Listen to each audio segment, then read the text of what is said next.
अजित पवारांचं स्वप्न होतं, अजित पवारांचं स्वप्न होतं की काही दोन्ही चर्चा NCP केली होती का?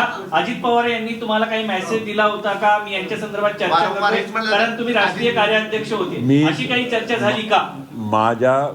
माझ्या परीनं एवढंच सांगू इच्छितो की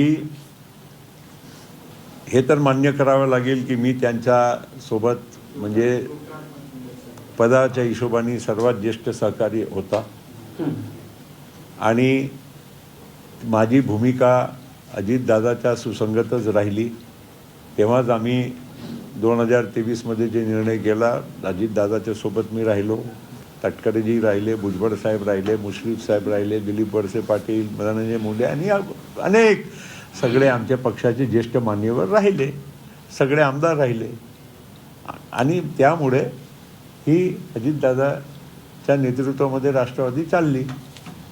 तो आज आमच्याकडे जो काही निर्णय घेण्याची प्रक्रिया आहे तो आमच्या पक्षाचा पुरती मर्यादितच राहणार आहे.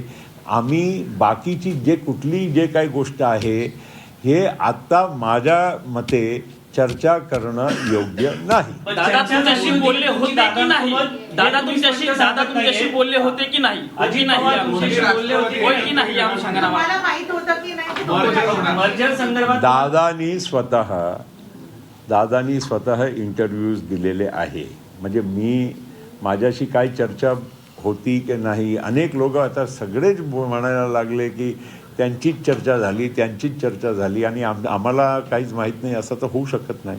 विषय असा आहे, एवढंच मी म्हणेल की एक स्थानिक स्वराज निवडणुकी जेव्हा सुरू झाल्या, प्रत्येक पक्षांनी आपापली म्हणजे महायुतीमध्ये असलेले पक्षांनी पण वेगवेगळ्या ठिकाणी वेगवेगळी भूमिका घेतली. काही ठिकाणी आम्ही पण BJP बरोबर राहिलो, तसा अहिल्यानगरमध्ये.